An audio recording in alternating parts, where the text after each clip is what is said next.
Carlos Melconian, buenas noches, ¿cómo estás? Buenas noches, gracias por la invitación. Tanto para hablar con vos. Primero, ¿querés ser ministro de Economía en este país así como viene? Bueno, uno no elige, a lo sumo elige o discute algunas condiciones, pero vos no elegís cuándo querés ser. Y la vocación por hacer algo por Argentina, hace 20 años que en realidad uno cuando es adolescente ya le aparecen estas cosas. Creo que es un periodo importante para colaborar y además hemos conseguido una plataforma muy importante y de alto prestigio como la Fundación Mediterránea y el IERAL, de donde recién los escuchaba con Luis, uno se puede mantener al margen de los ajetreos de la política, mucho más cuando está convencido de la tabla del 2, ¿viste? Entonces, o el famoso ejemplo de que 1 más 1 es 2, desde la teoría económica. Como creo que lo hacemos con los pies sobre la tierra, entonces vamos a tratar de seguir desparramando la tabla del 2 todo lo que se pueda, sin involucrarnos, por lo menos en este periodo de mi vida, en el ajetreo de la política. Después, no sé, Dios dirá. Carlos, hay muchas versiones respecto de lo que viene, ¿no? Algunos que dicen, bueno, Duhalde tuvo su Remelenikov, en el caso de Carlos Saúl Menem tuvo a su Herman González. Quiero decirte, políticos para los que no peinan canas, que en su momento tuvieron que hacer un trabajo duro, ¿no? Un trabajo más complejo para pasar, en el caso de Herman González, de una inflación que era una hiper, para empezar a bajarla, pero vino el plan Bonex, que tuvo un costo muy alto y demás. ¿Hoy la economía argentina necesita un Remeslenikov o de un Herman González, digo, de alguien que tome medidas tan drásticas?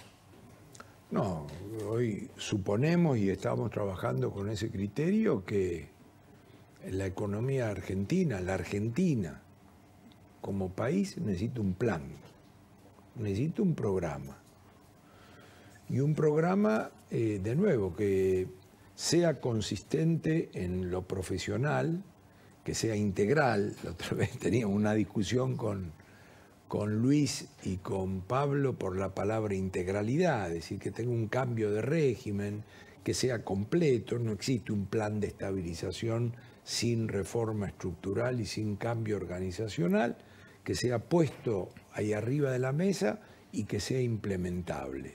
Esas cuestiones de tirar de la piola, que venga un shock, explote todo y después empiece de cero, ¿sabes qué muestra la historia? Que no han servido.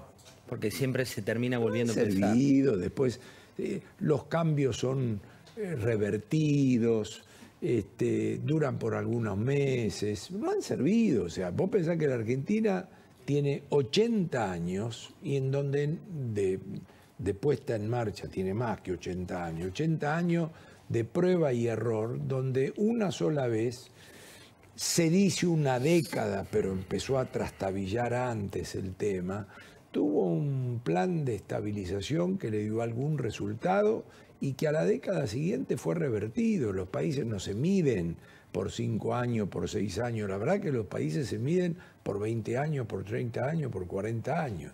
En ese sentido, lo que Argentina necesita es tener un plan, necesita tener un programa, necesita que la política lo ejecute, se haga cargo, que se reduzcan las diferencias que hay entre partidos políticos, como ocurre en otros países del mundo, donde discuten cuestiones de reforma en el margen. Que quedan, que se mantienen. Claro, no donde cambian 180 grados. Pero yo noto que hay desesperación, ansiedad,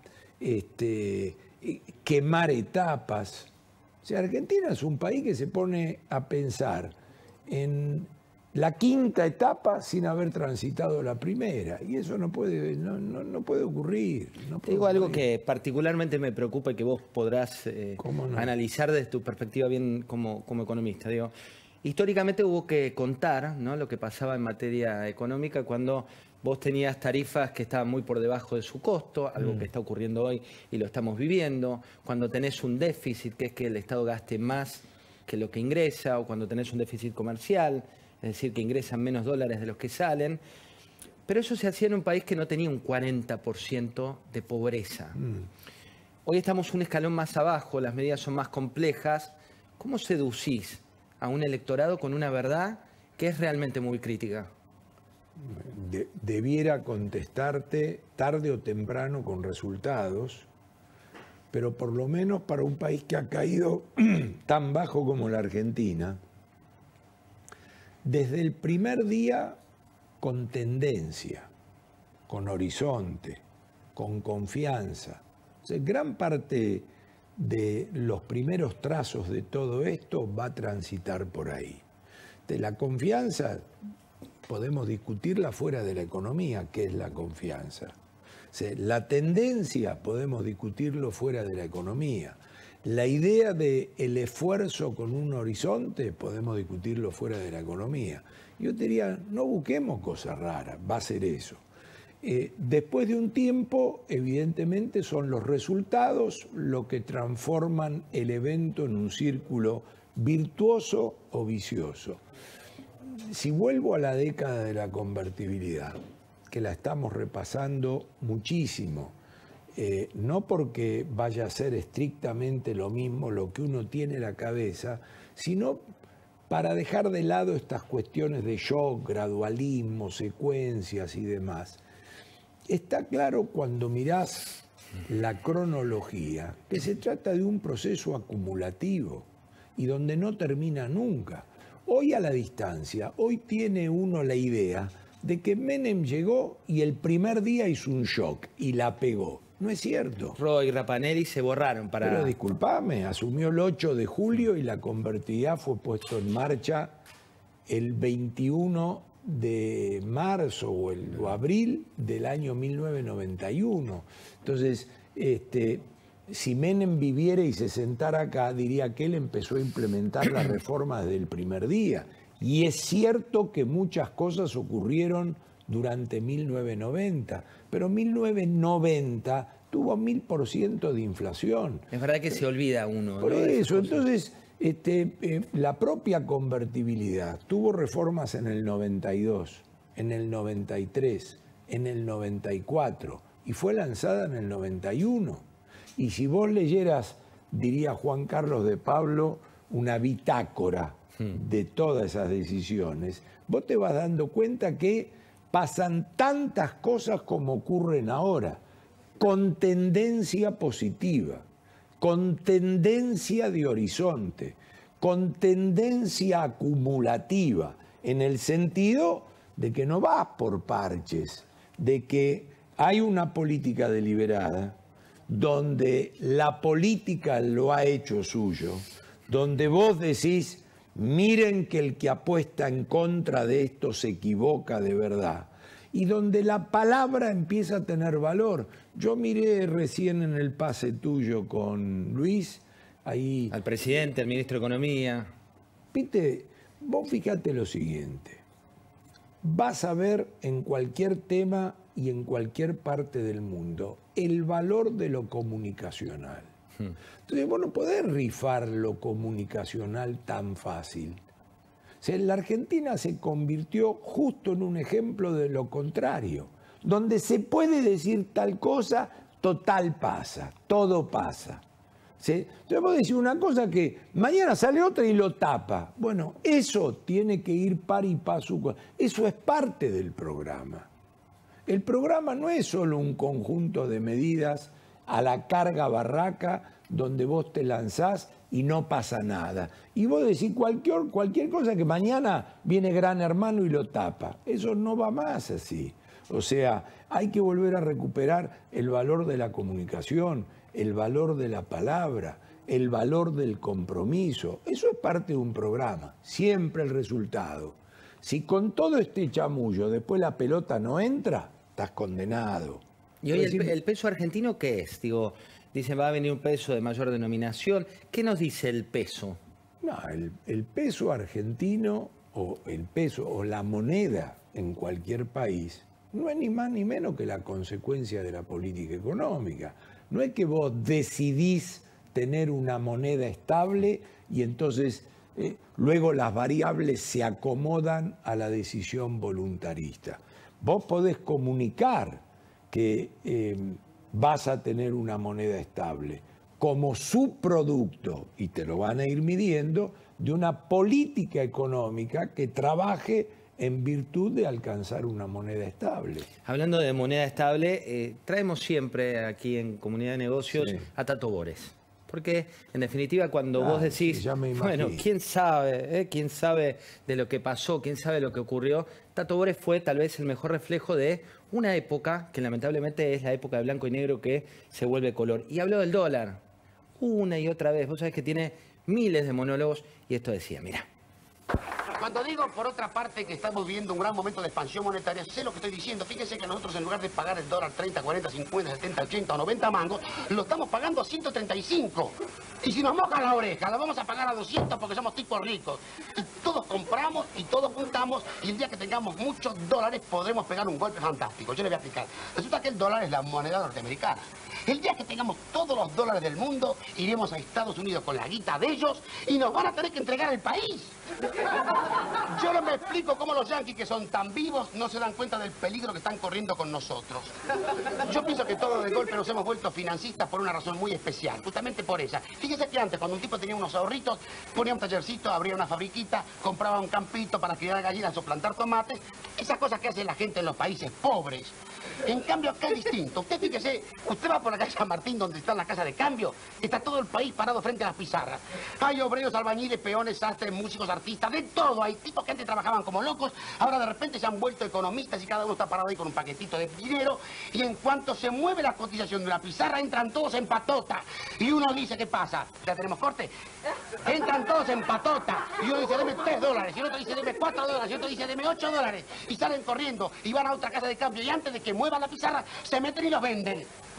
Y así se pasan todo el día vendiendo y comprando y vendiendo. Y cuando llega la noche, entran a la casa molidos, deshechos, caen muertos arriba de un sillón, desempaquetan, cuentan la guita, llaman a la mujer y dicen, vieja, vieja, vení, hoy me gané 14 mangos y no hice nada.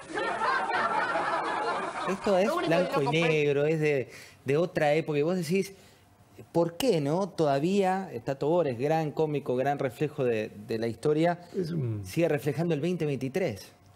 Es un buen ejemplo. Vos sabés que, mirá, ¿cuánto tiene esto? Y más de 50 años, sí. 60 años. Y Argentina, más allá de el desastre que fue llevarnos a Malvinas, es un país sin guerra, es un país sin huracanes, es un país sin tsunami, sin guerra civil, y 60 años después pasa esto. Es muy difícil defender lo que se ha hecho en la Argentina, en el mundo. Esto habla, y el hombre común se da cuenta, de la clase dirigencial que Argentina tuvo. Porque, de nuevo, si es un país que, vos fijate lo que hace el clima ahora, se nota enseguida. 20.000 millones de dólares. Se nota enseguida. O sea, este es un país que no ha estado sometido a ninguna cuestión exógena. Es un país cuya clase dirigente lo ha llevado acá, por un lado. Por otro lado, muestra qué gran país. Qué gran país. Porque 60 años de destrucción no pudo. Qué gran país. Yo no lo uso. Debo admitir que no lo uso. Pero estoy cansado de escuchar que Vaca Muerta, que el litio, que la energía, que el turismo, que el conocimiento. No lo uso porque me da vergüenza. ¿Por qué te da vergüenza? Me da vergüenza porque yo creo que ahora tenemos que ir a un escenario donde a la gente ya le muestres esas cosas, no la chamulles más. O sea, que el horizonte sea algo concreto y que todo eso aparezca. Entonces, ¿qué gran país es eso? Que pones 60 años después a Tato de destrucción y está vivito y coleando. Más, te diría, afortunadamente, este país, al cual no le faltan dólares, le sobran dólares, porque yo creo que debe estar entre los 2 o 3 países de mayor cantidad de dólares en el mundo. Afortunadamente lo tiene el sector privado.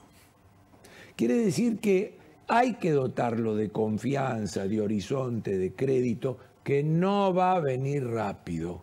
Si no sería naif esto, si no sería un chamullo y un eslogan más como el de 50 o 60 años, pero está intacto.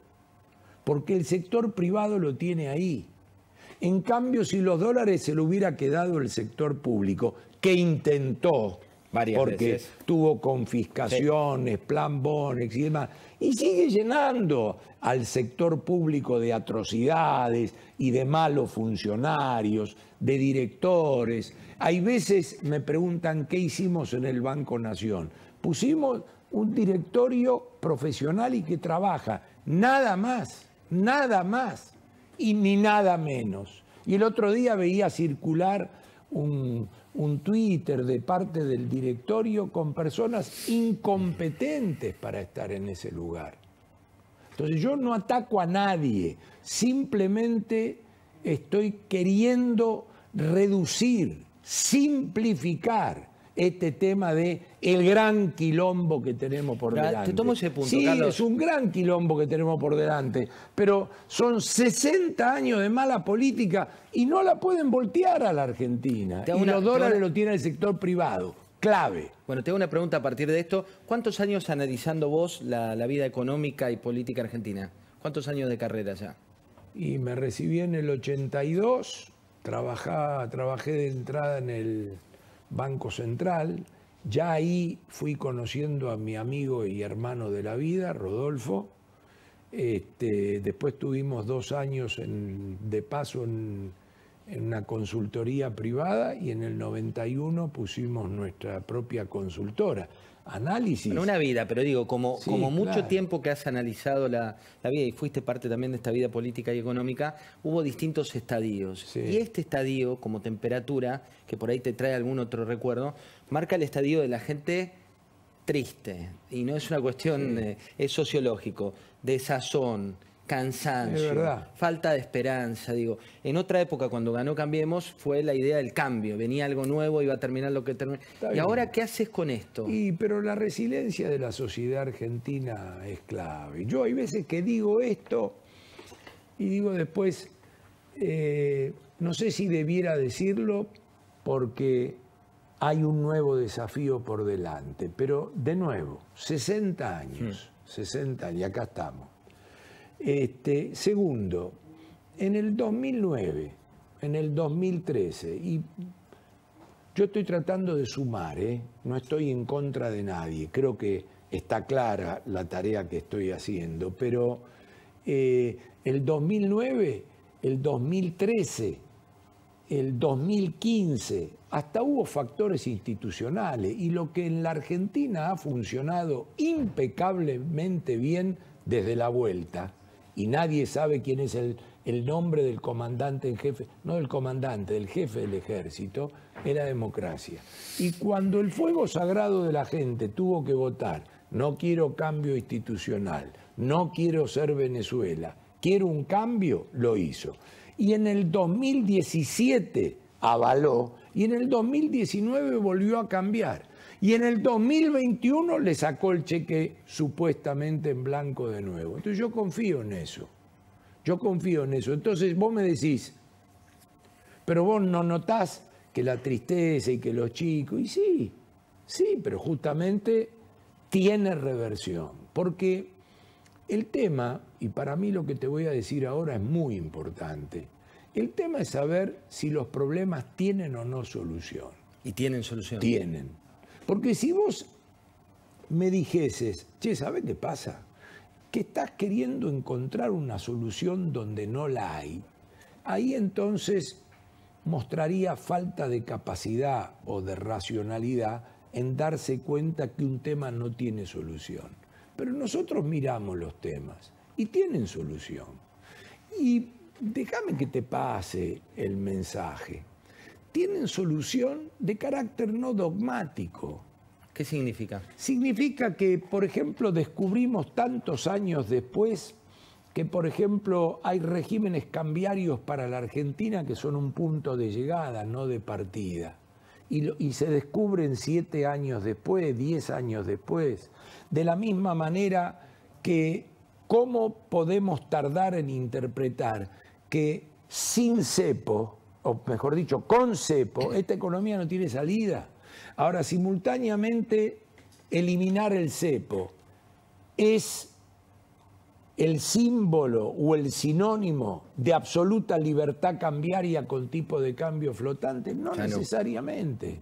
Entonces, estas cuestiones de solución con sentido común ni siquiera son naif, ni siquiera yo no voy a aceptar las críticas de que nosotros presentemos un programa inasible, porque para que nosotros presentemos un programa tiene que ser asible.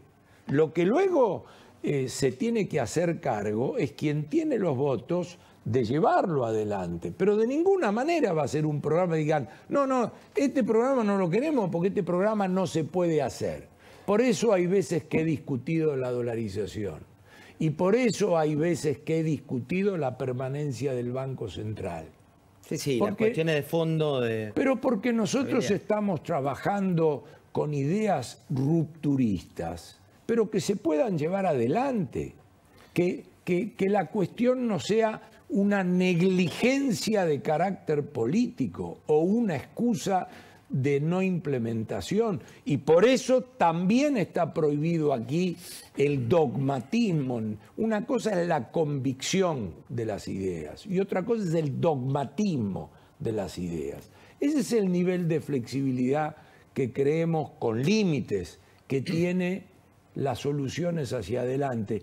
Pero de nuevo, es muy importante la distinción en si las cosas tienen solución o no. Me quedo con eso, Carlos. Un placer, como siempre, tenerte acá, conversar y ver que hay un norte también, ¿no?, en materia de solución. Sí, hay horizonte y los problemas tienen solución. Hay que hacerlo. Y el país es fabuloso. 60 años y no lo han podido destruir. Dato de color, lo trajiste al doctor Pablo, fui a comer esta semana con él, me habló muy bien del plan que estás trabajando y sobre todo de esta idea regional, idea de país, donde tenés economistas de todo el país prendidos a la solución. Es un amigo, pero además Juan Carlos ha sido de muchos de nosotros. Ha sido, no, es. Es un maestro. Un maestro de todos nosotros. Gracias por haber venido. Por favor. Ustedes quédense, porque de acá a la medianoche tenemos muchísima información y la temperatura, que te contamos de la calle, es la temperatura de lo que queremos contarte hoy. Enseguida va a estar Miguel Ángel Pichetto acá, pero vamos a ver lo que pasó con la luz, qué va a pasar con los cortes, qué medidas está evaluando el gobierno, qué plan económico te va a presentar Massa en minutos. Ahora mirá lo que pasó esta semana que compartimos juntos.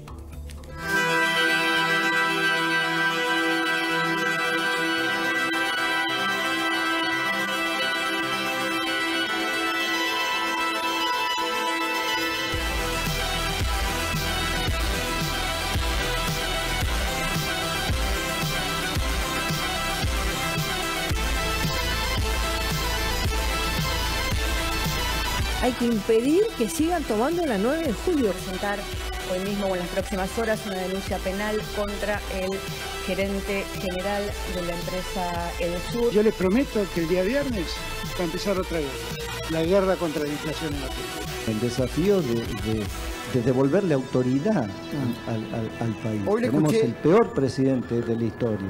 Y esa catástrofe se termina exacerbando con una pandemia y con una guerra y con la cámpora, que son todas las calamidades que le tocó vivir al presidente. El dato de inflación es un dato que obviamente nos parece malo, malísimo, y además que no era el esperado. Sergio asumió un día antes de que nos vayamos en helicóptero. Te voy a poner, Alberto, necesito que me des una explicación de por qué no se le anima a Cristina. ¿Cómo? Ya la derrotó a Cristina. Dale, Guille. ¿Cómo la derrotó? Ya la derrotó, la sacó del ring. No, Sergio agarró este fierro caliente en una situación de crisis absoluta donde el país estaba al borde del abismo. ¿Y la quisiste matar? Estaba cargada, tiré el gatillo y el tiro no salió. Yo me fajé con el FMI, pero a muerte, por un tema en particular. La matanza es un descontrol. Esto podría ser prevenible si hubiese realmente lo que tiene que haber, que es el gobierno presente. Cuando ves todo junto, entendés lo que te está pasando en tu casa, entendés el porqué de este sentido de época. Y vamos a hablar con Miguel Ángel Pichetto de cómo estás viendo, Miguel, esta situación, ¿no? Inseguridad por un lado, inflación del 102% acumulada, gente con desesperanza. Digo, ¿cómo se sale de esto? Bueno, Indudablemente estamos viviendo un proceso institucional de fin de ciclo, con una profunda decadencia, con un montón de ideas que se han instalado en estos 3 años y 3 meses en la Argentina equivocadas respecto a la economía, el desarrollo del mundo plan, los gerentes, los movimientos sociales que se llevan la plata, en fin, todo lo que ha simbolizado también una visión, digamos, de sectores que gravitaron mucho en el mundo de las ideas durante los 2 primeros años, ni hablar de la cuarentena, que es un proceso que la Argentina o el argentino, argentinas, no quieren hablarlo porque hay como una actitud de defensa, de protección por lo que vivió. Negar el pasado, generalmente es una actitud de negación. De que nos tuvieron encerrados, que nos privaron la libertad, que mucha gente perdió amigos, familiares en la soledad, que se rompieron afectos, que se fundieron empresas. Bueno, toda esa historia, que increíble, increíble. Hoy hay un artículo muy bueno en uno de los principales diarios de la Argentina, que lo escribe Carlín, que habla precisamente de esta patología que vivió el mundo. Y que acá, como todas las cosas, las hacemos de manera exorbitante. Exagerada. Cuando hacemos algo, lo hacemos... La ideología de género, exorbitante. Porque no basta, no les alcanzan las leyes. Las leyes que yo voté no alcanzan. Mira, te pregunto de esta declaración que decís de fin de ciclo, ¿no? En este caso, de Frente de Todos. ¿No hay riesgo que esa sensación de fin de ciclo, esa ola de fin de ciclo, también se lleve puesto a Juntos? No, porque la gente siempre tiene expectativas y analiza la perspectiva del futuro, de la visión de un cambio. Digamos, la esperanza siempre se mantiene. Creo que hay una lógica en esto. Lo que sí creo que hay un mundo de ideas que se derrumba. Esta visión de que el mérito no era bueno, la propiedad era un derecho secundario. Bueno, vemos como la Iglesia gira, algunos obispos y curitas de la villa no giran porque siguen haciendo misas para un sector político determinado, y también para el periodismo pasa desapercibido ese evento. Estoy hablando de la Basílica de Luján, del Padre Pepe haciéndole una misa a medida al presidente y a su gobierno. Me parece que ese mundo está también concluido, liquidado. ¿Pero eso lo ves fomentado por el Papa Francisco? ¿Lo ves no, lo como algo bien local? Veo que el Papa también ha girado. En el último libro ha cambiado su visión. Se da cuenta que todas las visiones del pobrismo que desarrollaron durante 3 años y que también alimentaron algunos sectores, no todos, pero algunos sectores de la Iglesia alimentaron esa visión, que era mejor que la Argentina sea pobre, uniformemente pobre, decían. Propiedad privada secundario, derechos secundarios. Bueno. ¿Pero alguien gana con la pobreza? Bueno, había sectores que ganan, claro, ¿cómo no? Preguntale cuánto recibe el Movimiento Evita. Claro que ganan. Ganan desde el punto de vista del volumen de plata que maneja. Ganan los Grabois de la vida, que además persisten en su relación con el sector del Vaticano. Lo digamos. Recibió el Papa Francisco. Pero sí, claro, sí. ¿Por qué? ¿Por qué sí, claro? ¿Qué significa? Porque es obvio, porque lo ha protegido, porque ha avalado hechos de violencia institucional, ocupación de tierras.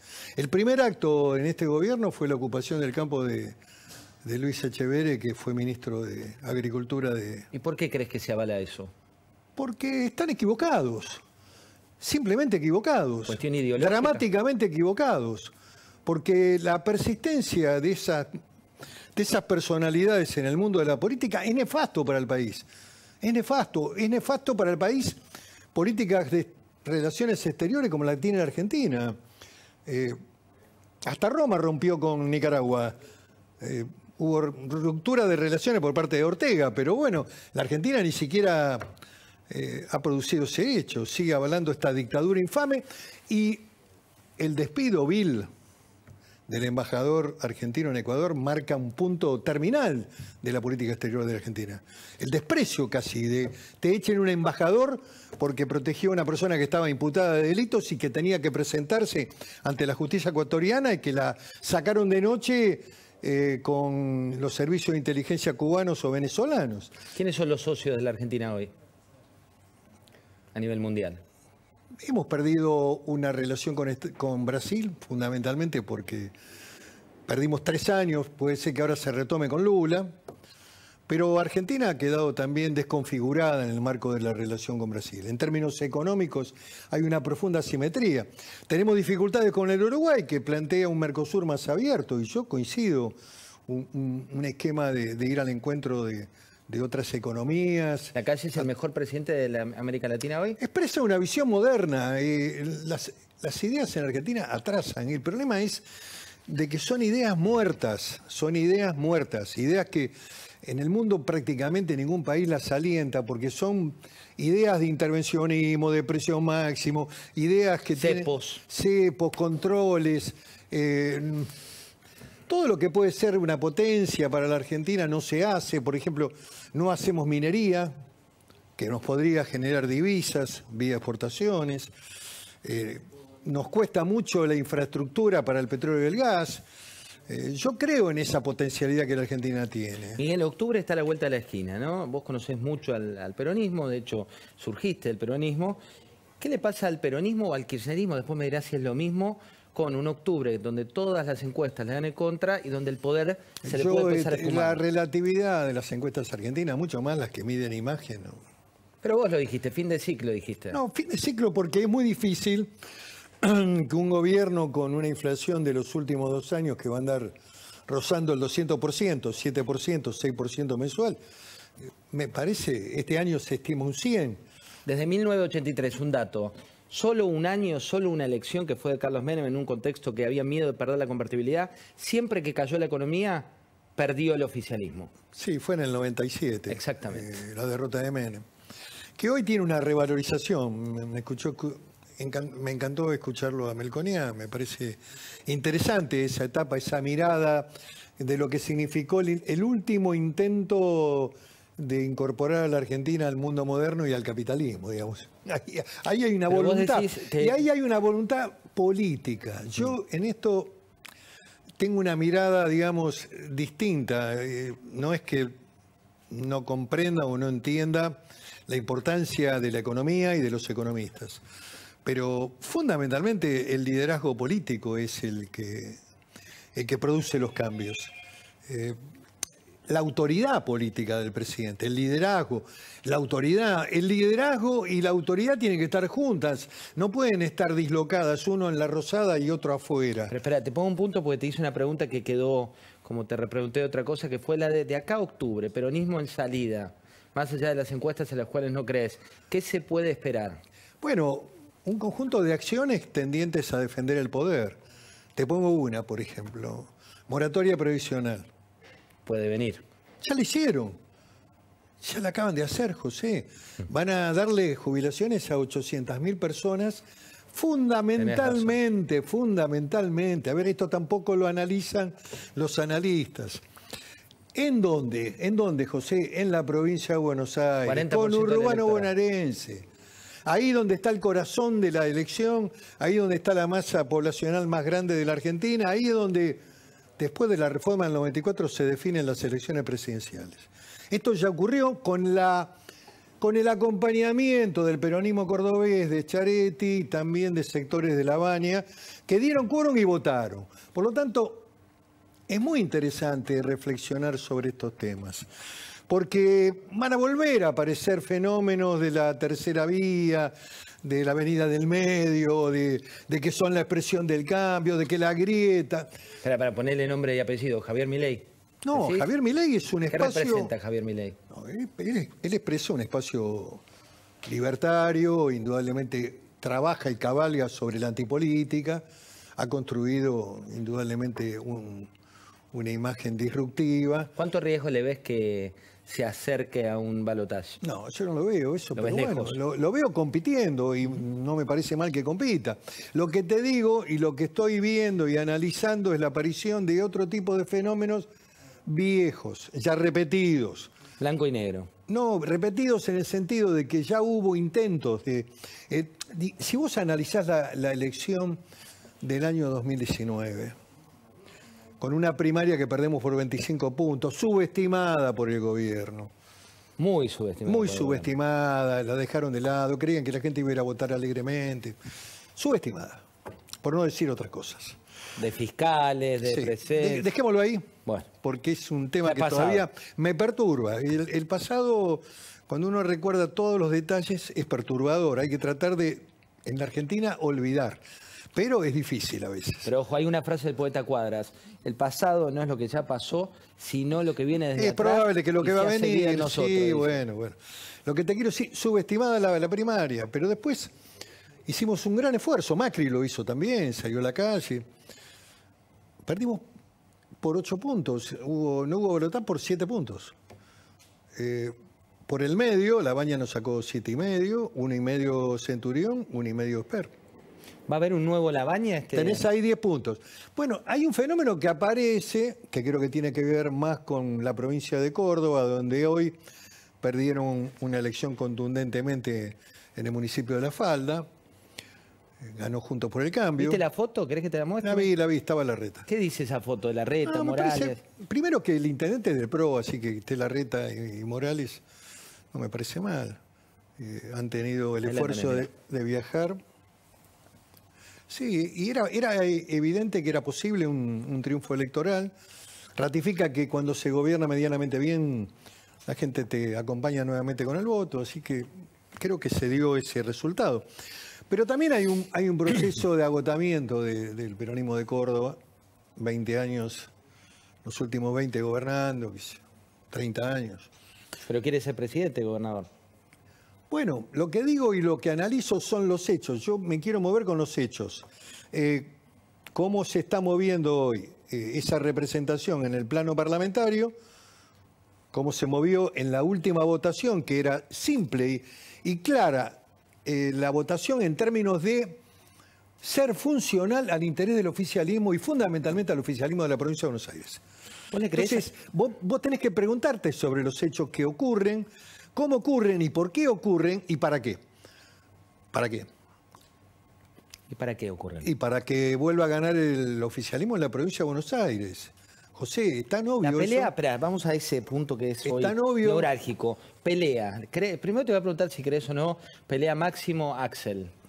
Bueno, hay diferencias. Axel quiere ser candidato a la provincia, la tiene más fácil, la verdad. Y lo quieren en presidencia y hay otro candidato para la provincia de Buenos Aires. ¿Eso puede mover el tablero o crees que para la tribuna? Yo creo que en términos, digamos, del proceso político, creo que hay tensiones también del gobernador de la provincia con la Cámpora. Hay todo un esquema. Los intendentes. Sí, los intendentes también, por supuesto. Pero bueno, me parece que eso no se va a mover. No se va a mover. Creo que finalmente van a ir detrás de Kicillof en términos, digamos, de tratar de defender el gobierno. La incógnita es qué hace Cristina. Si va a ser candidata a presidente o si eventualmente va a ser candidata a senadora para acompañar. Te cambio el eje. ¿Le conviene ser candidata?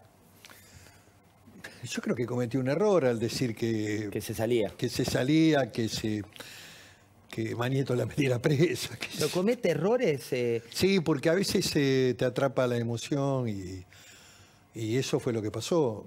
¿Quién es el mejor animal político que tiene hoy la Argentina? Y ahí te saco de tu lugar del equipo en el que jugas. Digo, ¿es Macri? ¿Es Cristina? Puede ser un fenómeno exógeno como Milei. ¿Quién es hoy? Cuando decís hablo de realpolitik, ¿quiénes son? Gente de Estado hay poca. No quiero ser vanidoso, pero me incluyo. Visión de Estado, visión de lo público, conocimiento de lo público, cómo funciona el país. ¿Qué es importante? Es importante tener un plan económico. Ahora, es importante el liderazgo, teoría del liderazgo. Bueno, Juntos por el Cambio, sin duda que el hombre que está en el medio es el emergente más nítido. Lo que él defina va a ser trascendente para la coalición opositora. ¿Le piden que se suba o él quiere subirse? No, yo creo que él está evaluando, analizando, creo que es una decisión de vida, creo que tiene mucha profundidad a lo que vaya a decidir, pero creo también, en lo personal, se lo manifesté, que el país lo necesita y que es importante clarificar el tema del liderazgo político y la autoridad. Me parece que no podemos volver a cometer el error de que la autoridad esté en la Casa Rosada y el liderazgo del proyecto político esté afuera. No existe, me parece, en la etapa que viene el presidente tutor, el que va a proteger, cuidar y que hay que ir a consultar. No. Para Morales, no, porque la experiencia de lo que hemos vivido demostró claramente el fracaso de esa construcción política. A ver si este calificativo que le pone Gerardo Morales es de tu coincidencia o coincidís con esto. Esto decía Gerardo Morales en su lanzamiento sobre el presidente de la Nación. El desafío es darlo vuelta. Para eso hay que tener con qué, y esto es tener una fuerza política, y la gran herramienta es Juntos por el Cambio. Obviamente dentro de Juntos por el Cambio el radicalismo, con un programa de gobierno que es el que tenemos, pero también con el desafío de devolverle autoridad al país. Tenemos el peor presidente de la historia. Sí, yo también hice el comentario. La etapa esta es tremenda para la Argentina. De profundo deterioro del valor de la palabra, de la autoridad presidencial, de la crisis que hemos vivido, del gobierno de los epidemiólogos, que nadie quiere hablar de eso, cómo nos agobiaban en los canales, todos nos íbamos a morir inevitablemente. Es un hecho cierto ese. Al que pedía volver a las escuelas lo tiraban. A ver, es un hecho inevitable, eso va a ocurrir, más temprano que tarde.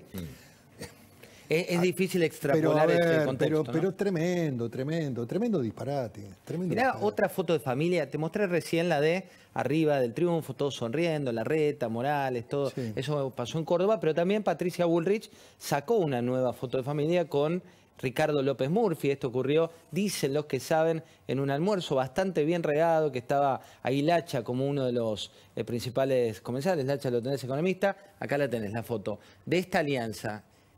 ¿Qué opinas de esta alianza? ¿Lo ves a Juan Curuchet? No me parece mal. Paula Bertol. Vuelvo a repetir. Pinedo, me parecen liderazgos importantes, interesantes, emergentes. Lo que hay que tener para gobernar la Argentina son ideas. Una visión del país, por dónde salimos. Y hay que tener mucha autoridad. Y hay que tener temple. Y también coraje, por supuesto, pero yo creo que es posible. Yo tengo una mirada de que de esta crisis podemos salir, no tengo dudas. No te compres este libretito de las primeras 100 horas, de que la primera semana tiene que haber 1000 leyes para solucionar el problema. Esas son todas tonterías. Hay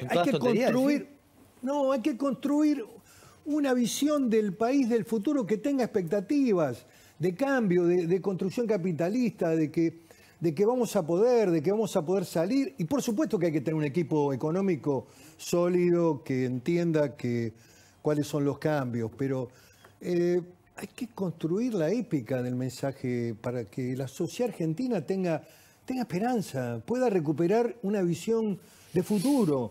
Viste que están los que dicen que el Frente de Todos ya perdió la elección, que ya está, que todo está jugado. Pero están los otros que te dicen, espera que juegue Cristina, espera que juegue Massa, espera que...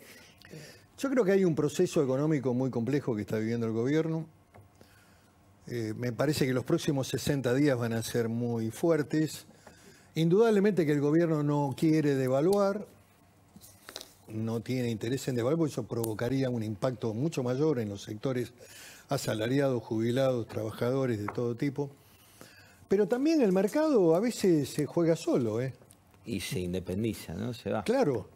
Hoy hay un artículo que leí en Clarín muy interesante. ¿Cómo leíste Clarín hoy? Lo leí. No, digo, ¿Alguna de La Nación? Los 4 diarios. Muy bien, sí, leo los 4 diarios. 3 diarios. Hay una gran columna del Liotti hoy por Sí, también. Pero más que todo me interesó la económica, donde había una construcción de un diálogo entre un operador de bolsa en Nueva York en la época de la crisis de las hipotecas y le dice, estoy 50 abajo, está liquidado. Por supuesto que a los 6 meses se derrumbó. Bueno, acá hay que mirar muy detenidamente cómo funciona el Banco Central, cómo se desarrollan los eventos día por día. Y mientras el mercado siga regulado con el Banco Central y los operadores coincidan y vayan aceptando, podemos llegar. Ahora, también puede aparecer un cine negro y... Que ha aparecido en otros lugares. Muchas gracias, Miguel, por haber venido. No, gracias, José, por la invitación. Bueno, un placer hablar con él y tratar de mostrarles la cara de la política. Vamos a tener ahora en la mesa a las 23 muchísima información con lo que te está pasando a vos, lo que te pasa en materia energética, lo que te pasa en materia política, denuncias que se están produciendo por estos días y que tal vez desconocés, pero que vale la pena comentar. Y también Paz Rodríguez Niel nos va a contar algo que hace mucho no contamos, que es ¿qué es la vida de Sabac Montiel? ¿Qué es lo que puede pasar?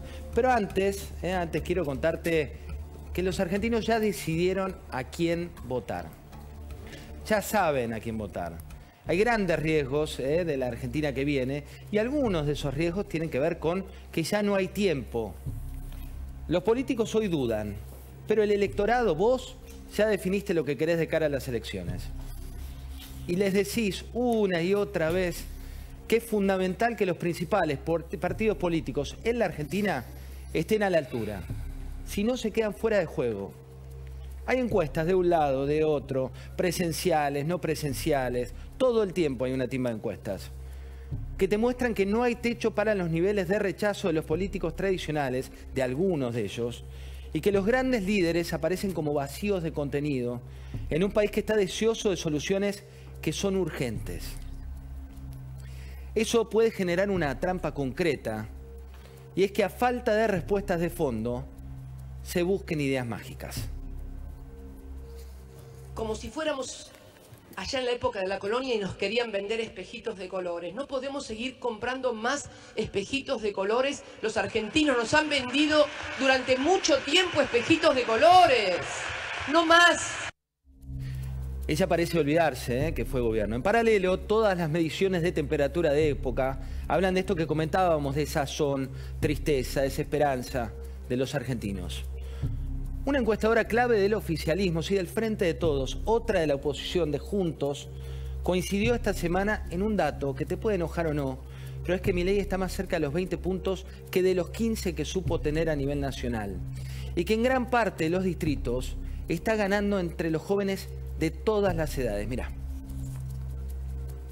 Mi experiencia es que Milei no quiere estar en Juntos por el Cambio, de modo tal que tiene que ir solo, pero que sí hay posibilidades de que Juntos por el Cambio tenga como candidato a gobernador, por ejemplo, Esper. Me parece que hay que pluralizar las opciones en Juntos por el Cambio en las PASO y que vamos a ganar la gobernación de la provincia de Buenos Aires. ¿Es cierto que Mauricio Macri se baja? Bueno, desde el entorno del expresidente dicen que es difícil bajarse de algo a lo que nunca se subió. Dicen que la resolución de su candidatura es más una ansiedad de terceros que la de él. No te escuché a vos, pero ¿sabes que el problema en la Argentina es político? A ver. A la Argentina lo que le falta es generar, si vos querés, una credibilidad política. El problema es político de la Argentina. Si la política funciona bien, todo se encarrila. Massa, el ministro de Economía, ¿va como candidato?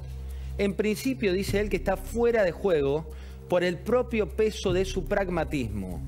Con una inflación que va a ser más cercana al 7% en el próximo marzo, con niveles de pobreza superiores al 40%, la papa caliente que viene no será la de él, que dice tiene la misión de llevar el barco a la próxima estación.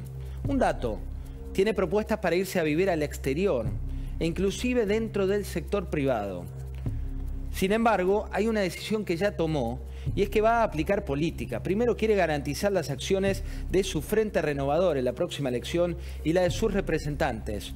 Una vez que tiene ese consenso, va a correr el velo de su futuro. Inclusive, otro dato, Malena Galmarini tiene en gateras a Tigre como el distrito clave. ¿Qué está pasando en el Frente de Todos? Máximo Kirchner y Axel Kicillof se están peleando de verdad, no es una pelea de hecho.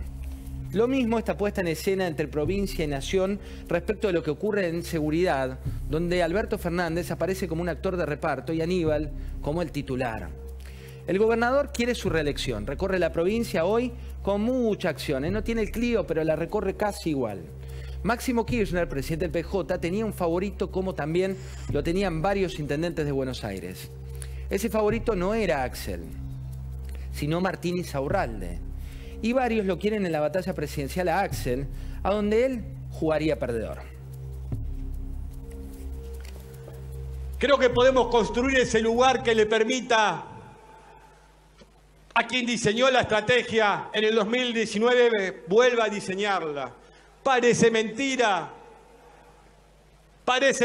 muchas veces que tras la persecución del partido judicial, el hostigamiento mediático constante, metódico, pensado y diseñado, haya compañeros y compañeras que están más interesados en ganarle a Cristina que en sacar el país adelante.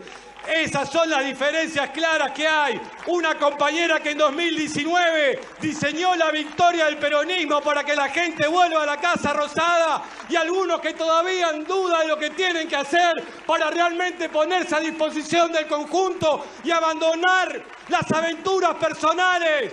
Es hora del pueblo, es hora de la gente.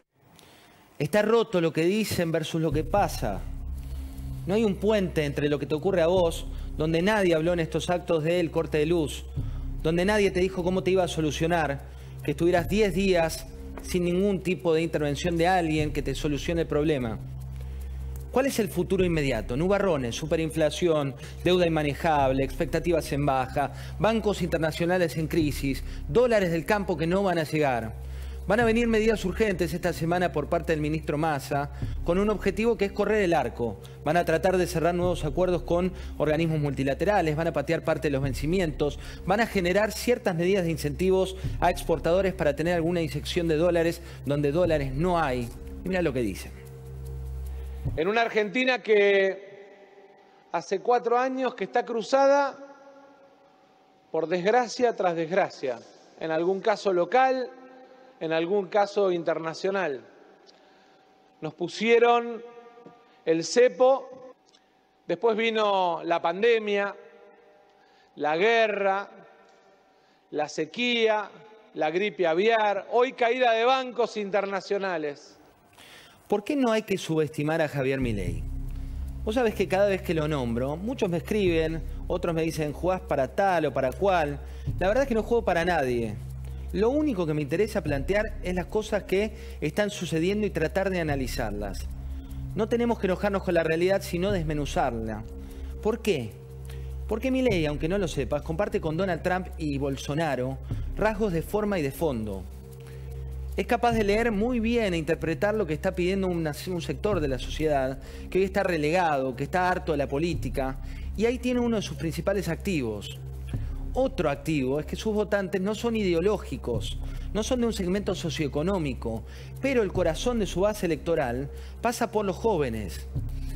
Este es uno de los rasgos más complejos para sus rivales, que lo empiezan a ver como un ser indescifrable.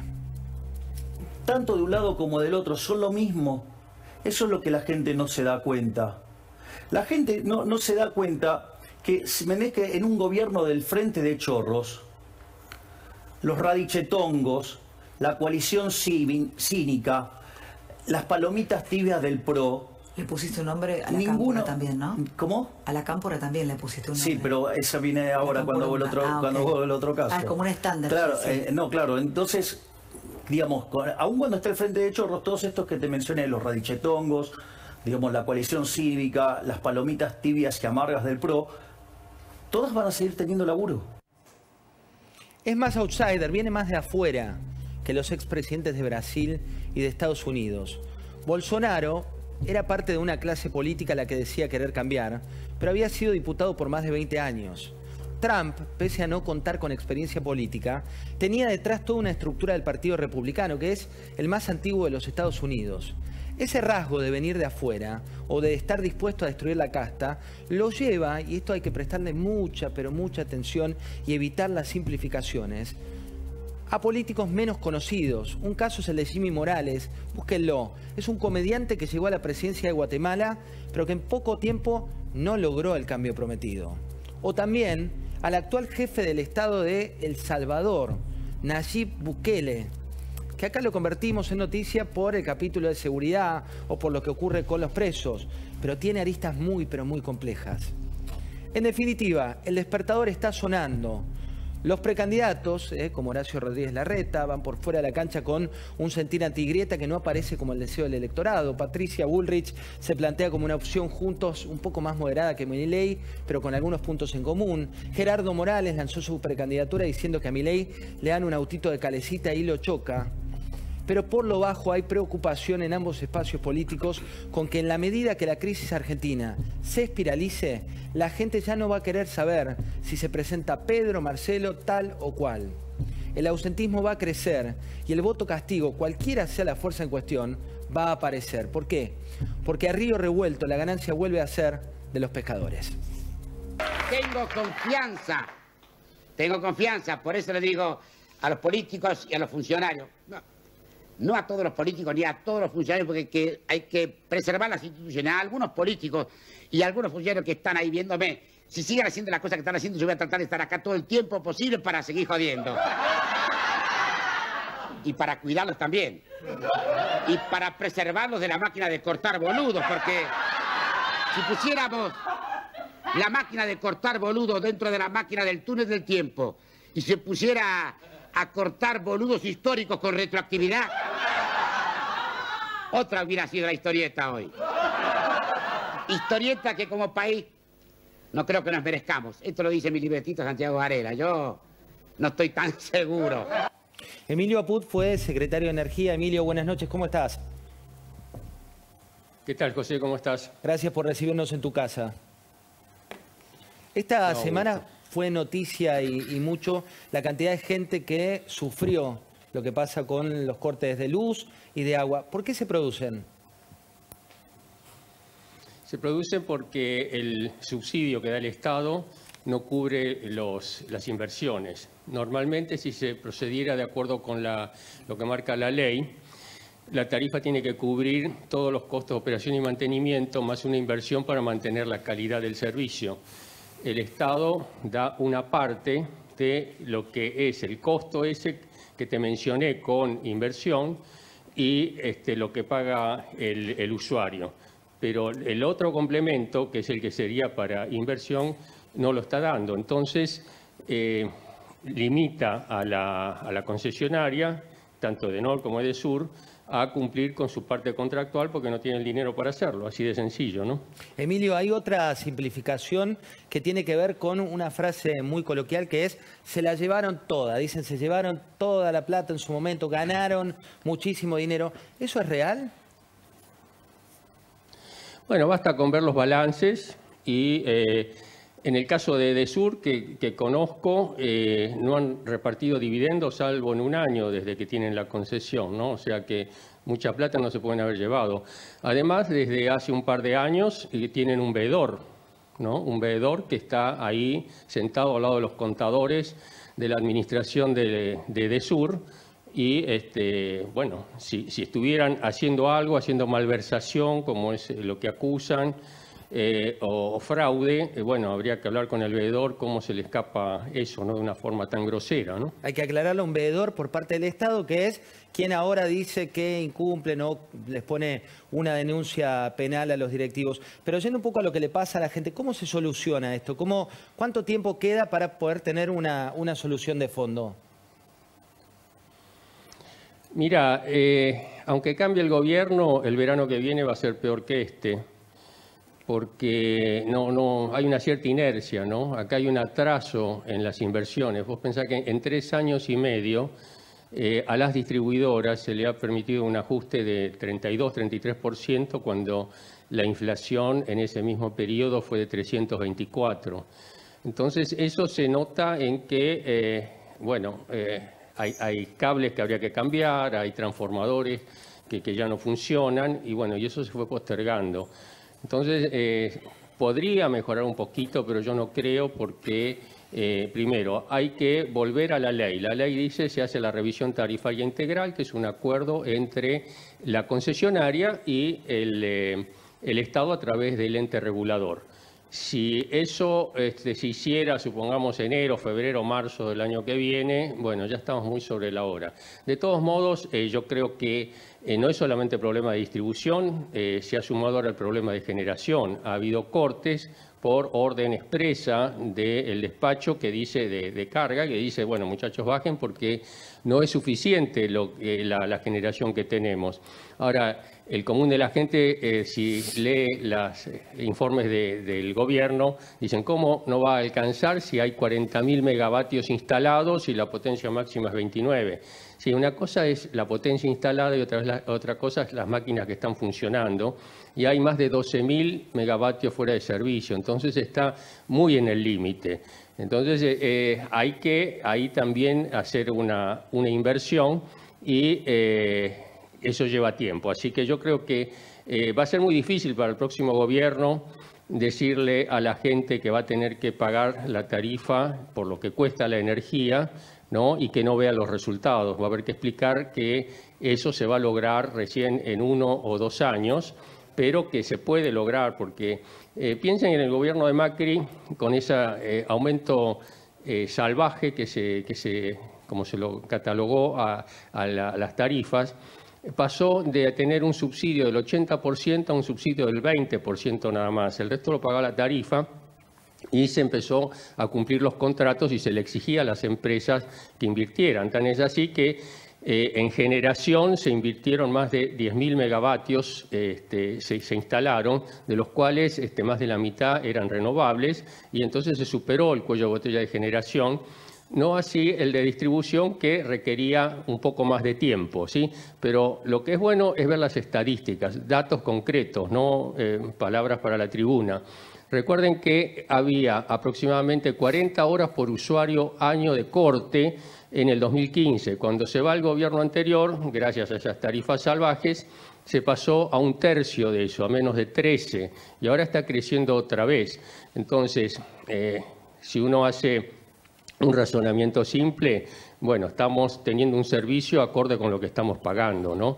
Y es necesario que la gente vaya entendiendo eso, y sí, aquellos que en realidad no pueden pagar porque su condición económica no se lo permite, bueno, va a haber una tarifa social donde se le va a dar gratis, podría ser un porcentaje, un valor de kilovatios hora o de metros cúbicos, pero todo lo que consuma por arriba lo va a pagar a la tarifa final. Y ese dinero puede ser un cheque que se le dé o una transferencia que directamente va a la concesionaria. Es decir, el sector eléctrico percibe el 100% de la tarifa, y ahí sí van a tener que cumplir, porque una vez que el Estado está cumpliendo con el pago, entonces le puede exigir a la empresa que cumpla con la calidad, y si no vienen las sanciones, y hasta puede ser el retiro de la concesión, ¿no? Porque son concesiones que todavía le falta 60 años para que... Sí, queda una vida. Clarísimo, Emilio, muchísimas gracias por esta charla,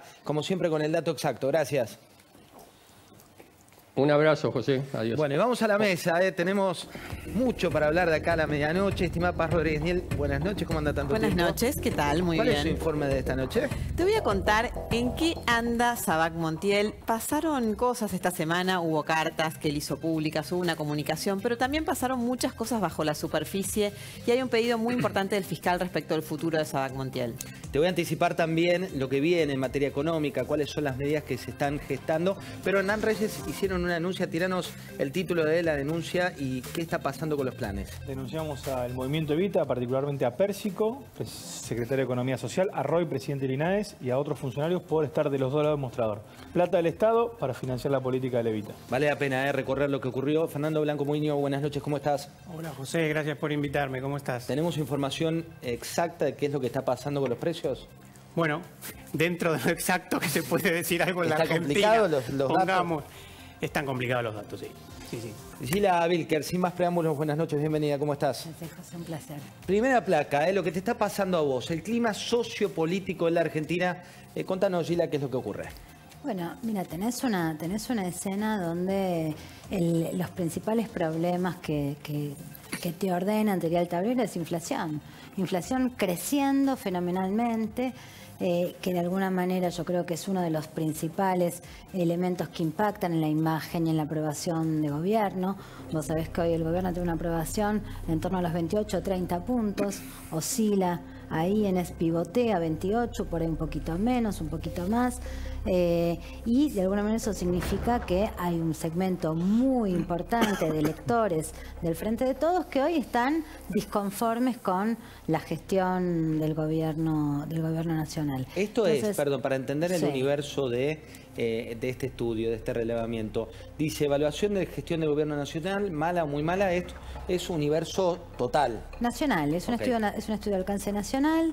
Son números que a nosotros no nos sorprenden, se viene manteniendo en torno, hubo una pequeña mejora en diciembre, yo creo que de la mano, habitualmente diciembre, enero, son meses benévolos a los oficialismos, son meses que por lo general... Estás con cara de vacaciones, Vienen las fiestas, vienen las vacaciones, en este caso además la megalomanía de haber salido campeones por tercera vez. Entonces, bueno, todo eso de alguna manera relaja y el gobierno tocó los 30, recuperó un poquito, 31, 32 puntos.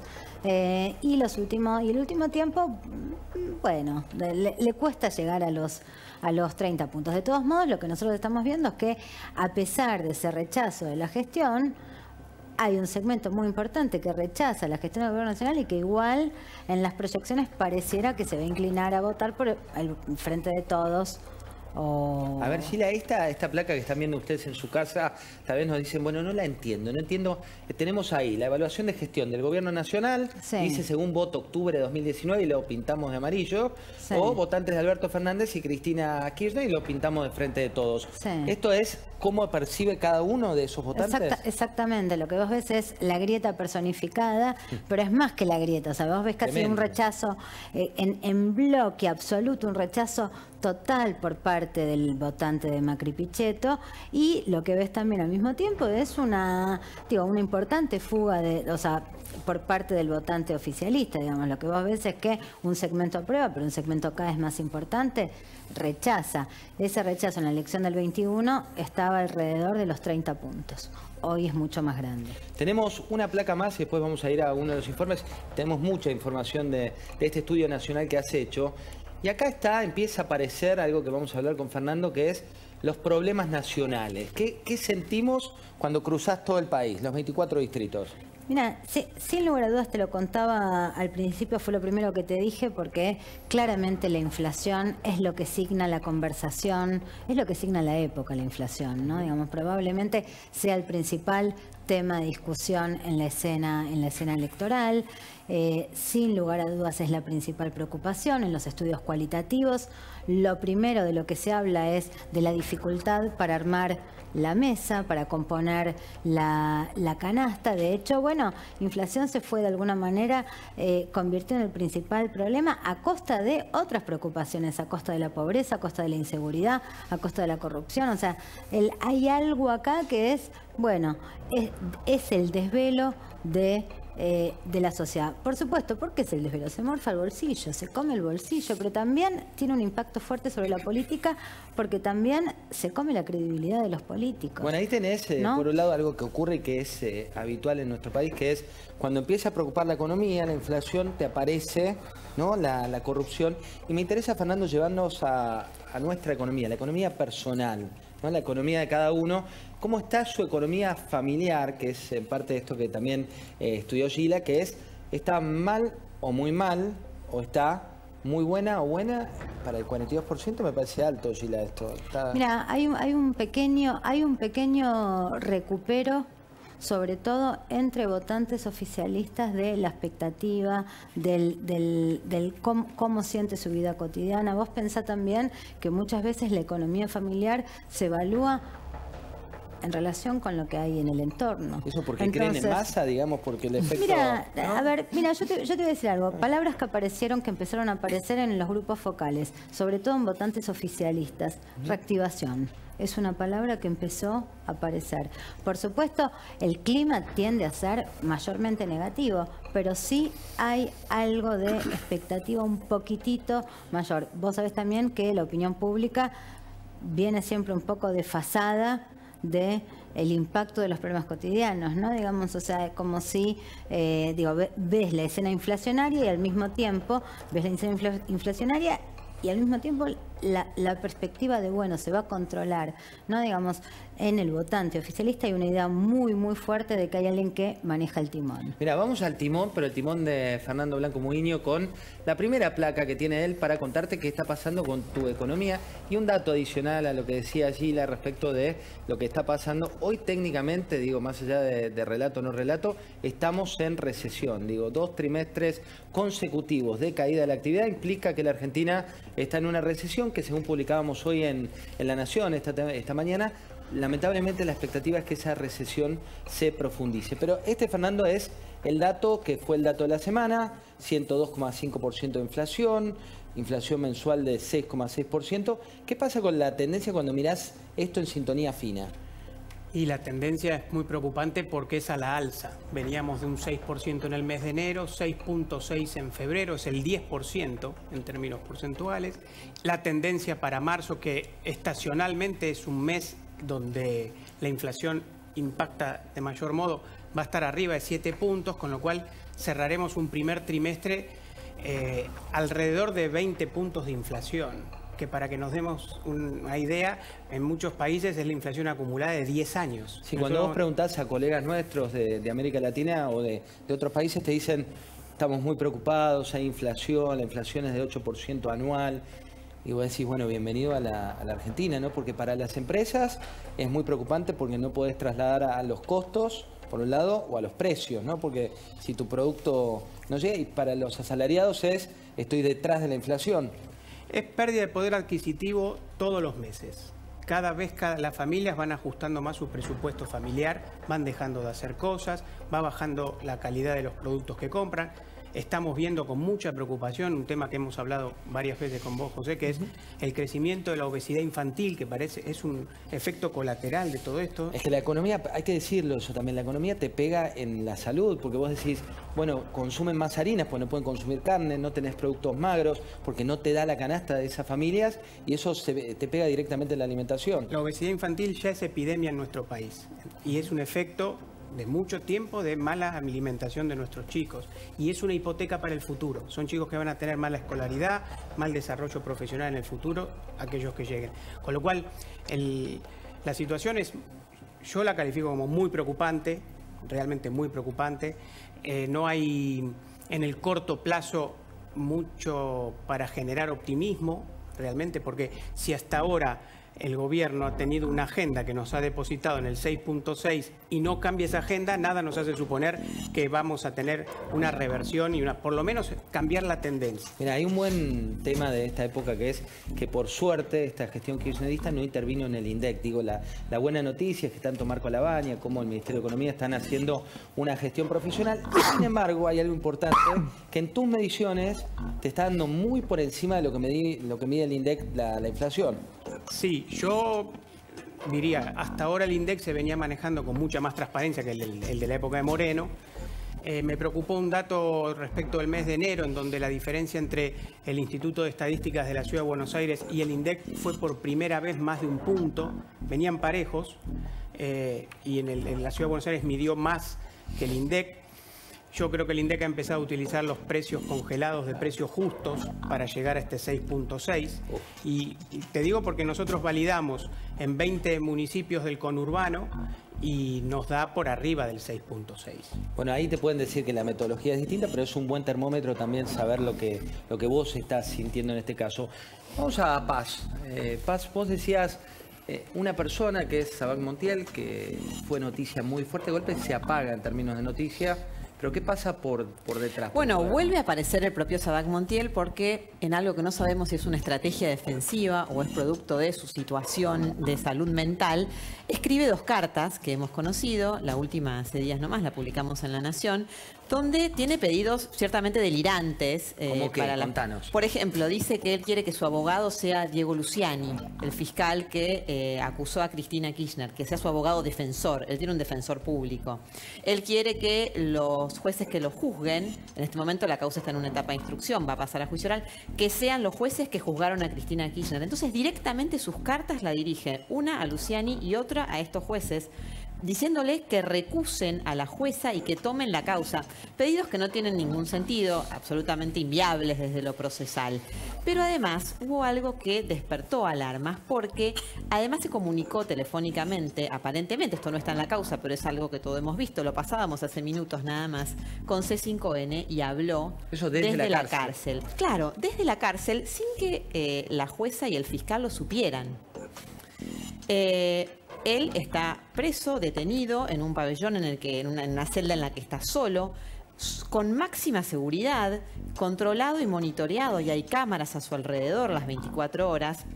Entonces esto generó despertó de alguna manera una preocupación, ¿no? Porque el fiscal dice, bueno, el fiscal tiene delegada la investigación, es el fiscal Rívolo. Ahora bien, los presos dependen de la justicia, de la jueza en este caso. Entonces, lo que le pide el fiscal el viernes pasado es restrinja las comunicaciones de Sabac Montiel. Sáquenle, pero escuchémoslo porque vale la pena recordar qué es lo que ocurría. Y fíjate, el otro día te contábamos en una nota en La Nación, básicamente que la mayoría de las operaciones se están manejando desde la cárcel, de este tipo de cuestiones delictivas y demás. Mirá lo que decía. Entenderás que mi situación es muy comprometida y a veces yo estuve buscando los medios de forma despavorida, ¿entendés? Yo lo hice por motu propio, ¿entendés? Alimentando una historia, actué solo. Con respecto al atentado, sí, y tengo las pruebas acá de que Brenda Uliarte no tiene nada que ver. ¿Y por qué la quisiste matar? ¿Por qué la quisiste? Bueno, básicamente porque, por la situación del país. ¿Y la quisiste matar? Sí, estaba cargada, tiré el gatillo y el tiro no salió. Tenían 5 balas el arma.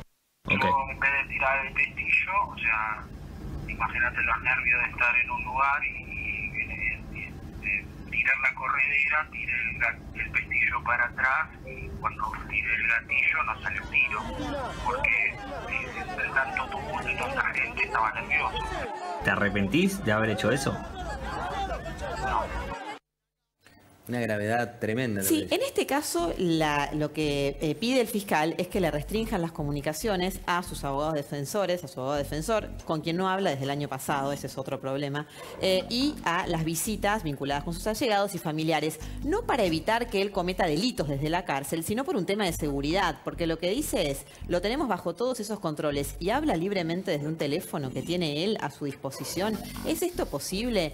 Aparentemente esta comunicación sucedió a un número de teléfono, que es el que él puso en las cartas. Él en sus cartas escribe un número. Lo pone al final, ¿no? Claro, y todos los que accedimos a sus cartas, nosotros las hemos publicado testados esos números, pero lo cierto es que todos vimos ese número, con lo cual era cuestión de llamar por teléfono y ver. Ahora bien, mientras el fiscal pide esto, que te adelanto que va a traer tensión, porque difícilmente el abogado defensor, que es el defensor oficial Hermida, vaya a aceptar que le restrinjan las comunicaciones, seguramente se va a oponer. Pero además la jueza pidió un informe al servicio penitenciario. ¿Qué es lo que le pide? ¿Por qué ocurrió?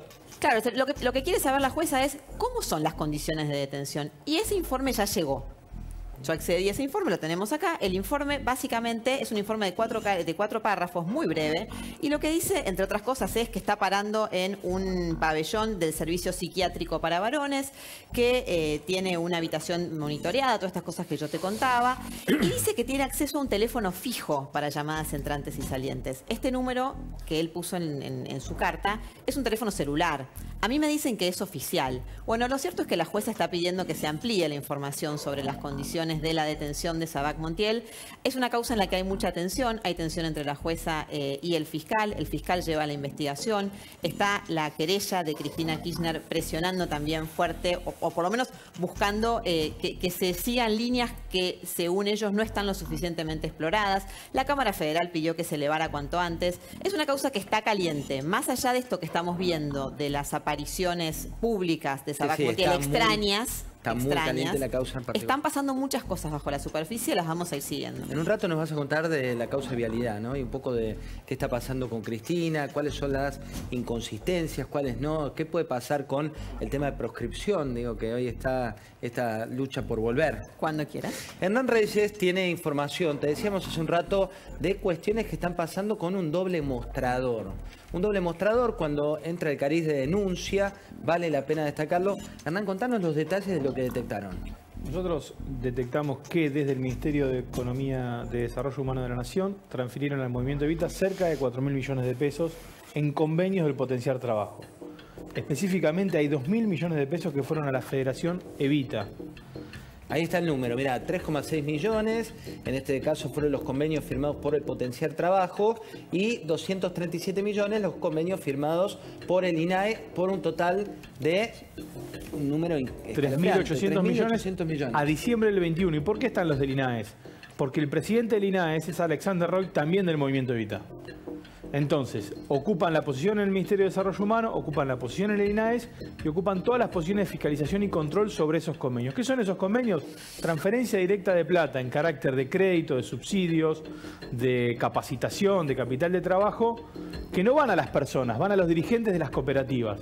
Eso es para financiar el desarrollo político y territorial del Movimiento Evita.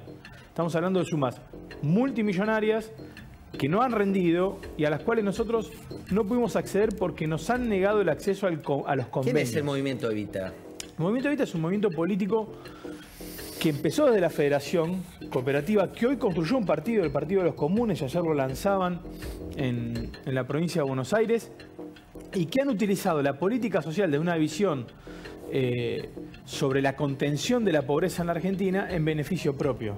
Ustedes están haciendo una denuncia. Nosotros hicimos una denuncia penal, una denuncia penal que la tiene Capuchetti, donde denunciamos incompatibilidades, negociaciones incompatibles con la función pública, incumplimiento de los deberes de funcionario público, defraudación del Estado y asociación ilícita, porque efectivamente lo que estamos diciendo es que intrusando el Estado, construyendo burocracia y regulación, le facilita el traslado de recursos públicos a sus propias organizaciones para su desarrollo político. Paz, desde que un partido político denuncia, como es en este caso, hasta que se comprueba efectivamente que esta presunta estafa es una estafa, ¿cuánto tiempo Vos puede lo pasar? sabés lo que me estás preguntando. ¿Cuánto tiempo Vos sabés puede que pueden pasar años y décadas. Bueno, veamos, sin ir más lejos, el caso Vialidad, que empezó con una denuncia de 2008 del ARI en aquel momento, ¿no? Sin duda, de Carrió en su momento, de Pablo Olivetti y después Mariana Zúbica aportando prueba.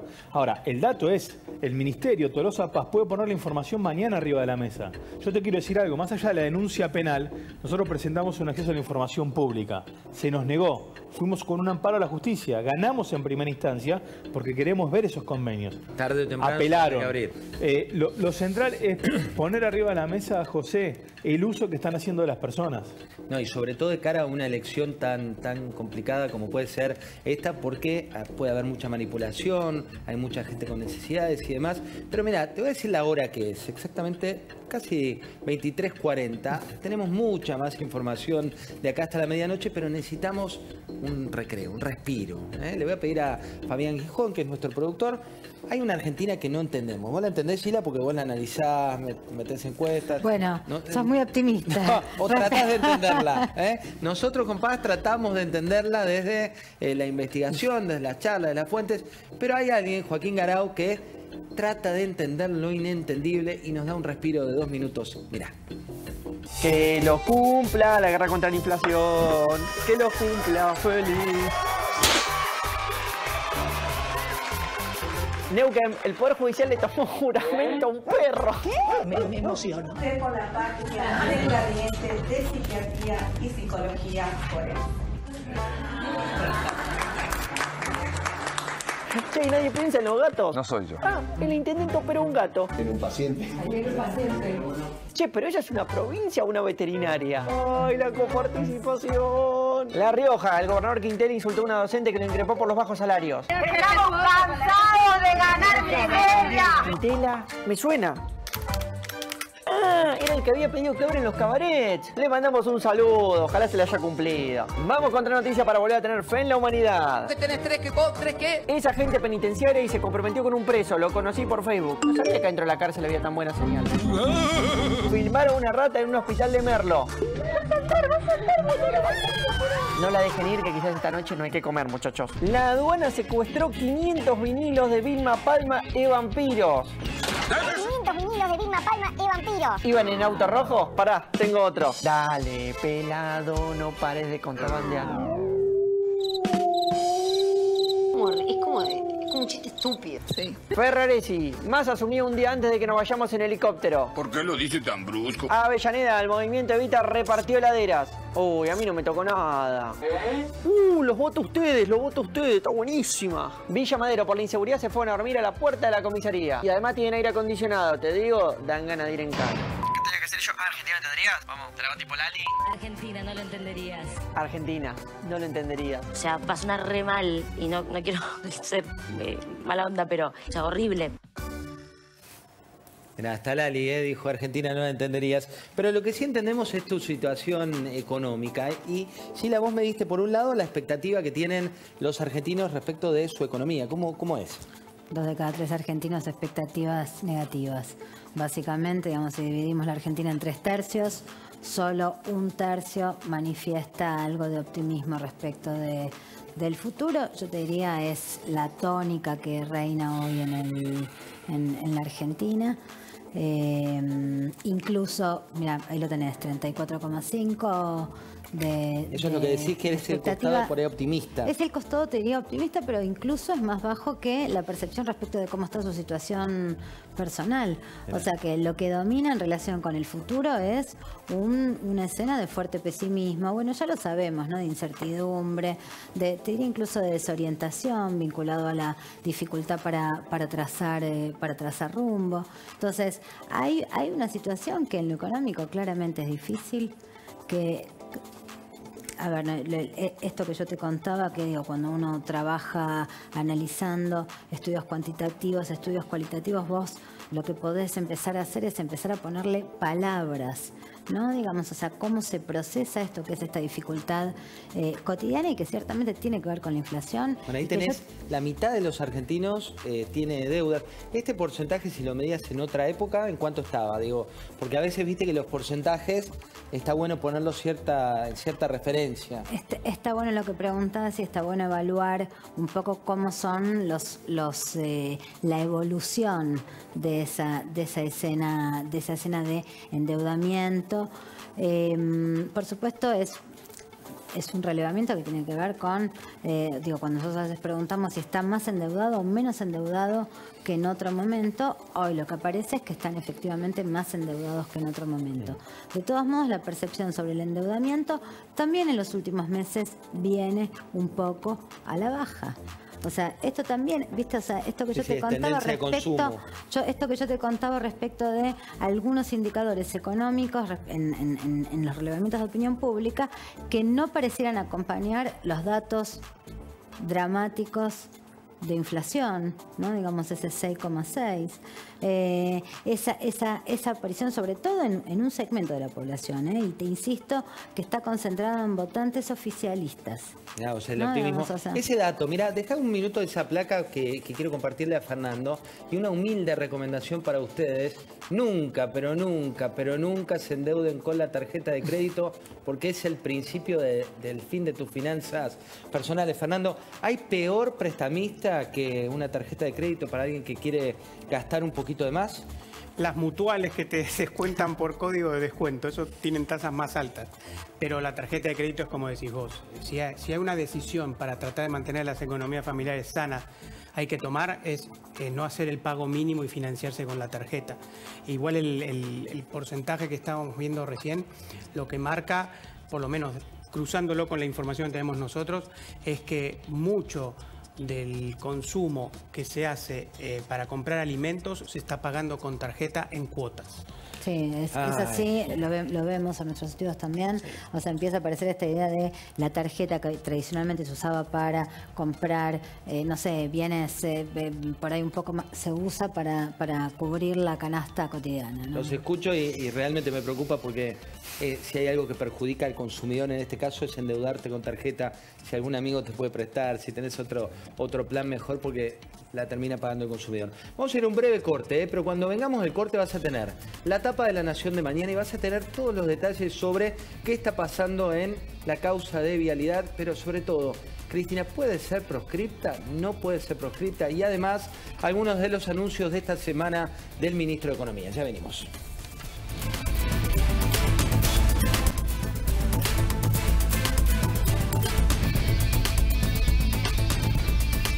Te decíamos muchísima información de acá a la medianoche. Mira esto con... A ver, ¿cómo se dice cuando lo pinzas? Con pinzas. Míralo con pinzas. Esto está circulando ahora entre el grupo de WhatsApp de los dirigentes del gobierno, del Frente de Todos, algunos de los principales, porque dicen que las medidas de esta semana pueden venir por acá. Te pongo solo 40 segundos de este video que está siendo viral en el Frente de Todos y va contra una empresa, pero después te desmitifico un poco qué es lo que dice. Mirá.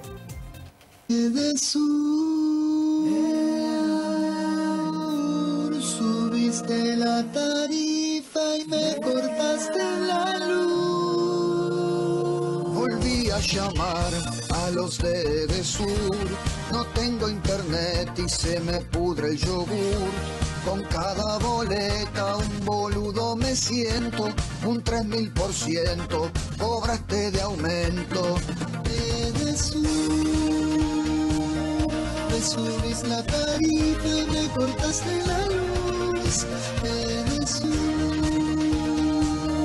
Me subís la tarifa y me cortaste la luz. Bueno, esto que está siendo viral entre los dirigentes del Frente de Todos, fíjate que tiene mucha connotación respecto del gobierno anterior. Lo está mostrando ahí al ex ministro de Energía, Juan José Aranguren. Está mostrando también el tema del aumento de tarifas como causa de lo que ocurre hoy ya casi 4 años después de la salida del gobierno de Macri. Y una particularidad de esto puede ser una de las noticias de esta semana que surja desde el Ministerio de Economía, desde la Secretaría de Energía, que esté vinculada con esto que es lo que se está viralizando. Te decía, algunas cuestiones, recién le preguntábamos a Emilio Apud, hay que saber que no hubo giro de utilidades, hay que saber que solo un año ganaron plata, hay que saber también que hoy los costos son un cuarto de lo que deberían ser en materia energética. Digo, Hernán, ¿se va a construir un relato del cual ustedes son los culpables? Sí, dos cosas. Primero, Edesur tiene que responder como empresa concesionaria del servicio porque no ha cumplido con su obligación. Ahora, lo cierto es que el gobierno kirchnerista, que no se hace cargo de nada de lo que sucede en el país, planchó las tarifas y modificó el plan de inversión. Parte de la compensación es que no se avance en el plan de inversión para la distribución de energía eléctrica. Y en la Ciudad de Buenos Aires, el gobierno nacional abandonó a la gente. Con lo cual, que los funcionarios, que en vez de pasarse videitos, traten de encontrar soluciones urgentes a las personas que están sin agua, que no tienen acceso a sus domicilios, que no pueden cargar sus teléfonos, que tienen calor y que el gobierno nacional no hizo nada. Acuérdense que puede haber noticias respecto de esto. Paz, ¿qué puede pasar con Cristina? ¿Está proscripta de cara a la elección? Por lo pronto, lo que sabemos es que en la causa vialidad se han extendido los plazos para el recurso de casación que va a presentar, está claro, la defensa, pero que también va a presentar el fiscal Luciani, el fiscal que pretende Sabac Montiel que sea su abogado defensor. Entonces, esto va a llevar aún más tiempo de lo previsto. Lo hemos contado ya. Lo cierto es que es difícil pensar en que ella pueda tener una condena confirmada tanto en casación como en la Corte antes de las elecciones. Por eso la idea de la proscripción como algo legalmente posible es muy difícil. Esta idea de hablar de proscripción, de que no pueda ser candidata, y esto se sabe. Yo creo que la proscripción es más un concepto político al que presenta el kirchnerismo que algo que realmente vaya a pasar. Pero, ¿qué pasaría si ella fuera candidata? Ella dijo que no iba a ser candidata a nada, pero sabemos que suena cada vez más en la dirigencia, incluso la propia, esto del operativo Clamor, para que ella sí sea candidata. ¿Qué pasa si ella es candidata? Gana un cargo, pongámosle senadora. Sí, senadora de la provincia. Senadora de la provincia. Y después resulta que le confirman la condena. ¿Qué pasa ahí? Recordemos que ella, la condena no es solamente por una condena de 6 años de prisión, sino también una inhabilitación perpetua para ejercer cargos públicos. Entonces, ella estaría confirmada la condena firme de inhabilitación para ejercer cargos públicos. ¿Puede seguir ejerciendo un cargo? ¿Puede? Esto no pasó nunca. Hay algunos constitucionalistas que lo que dicen es que en realidad los fueros, me interesa acá que lo tenemos a un legislador experimentado, que los fueros que te protegen cuando vos tenés fueros como legislador son fueros de arresto.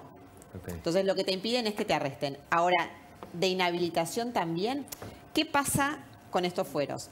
Lo que te pueden sacar, pero requieren un juicio político.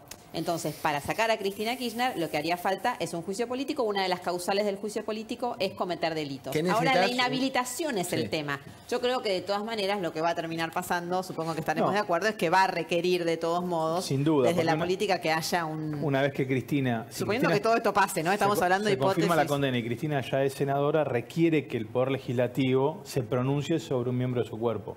No es que actúe Claro, pero es interesante lo de los fueros respecto de la inhabilitación, porque eso sería algo novedoso. No es lo mismo que la Constitución prevé la figura del desafuero, ¿no? Por eso el desafuero. No el juicio político. No, claro, es el desafuero. Es el caso de Devido. A Devido lo desaforaron y perdió su calidad de diputado de la Nación. En este caso, si ella asume y luego es confirmada la condena, posiblemente lo que tiene ahí que hacer, posiblemente lo que deberían hacer los diputados y senadores de la Nación, o en este caso los senadores, es desaforarlo. Claro, el debate es cuál es el alcance de los fueros. Ahora, de todas maneras, lo que está bastante claro es que si ella decide ser candidata, va a estar protegida, y esto puede ser un elemento más a tener en cuenta, más allá de la enorme coyuntura política y todo lo que hay detrás, ¿no? De las candidaturas sí, candidatura no. Atención a Otesur, porque ese caso es un caso que se puede activar en los próximos meses y también va a generar mucho ruido en medio de la campaña. Es lo que viene en materia de campaña, pero mirá la etapa de mañana y la vamos a compartir con Fernando y con Gila, sobre todo por uno de los títulos principales.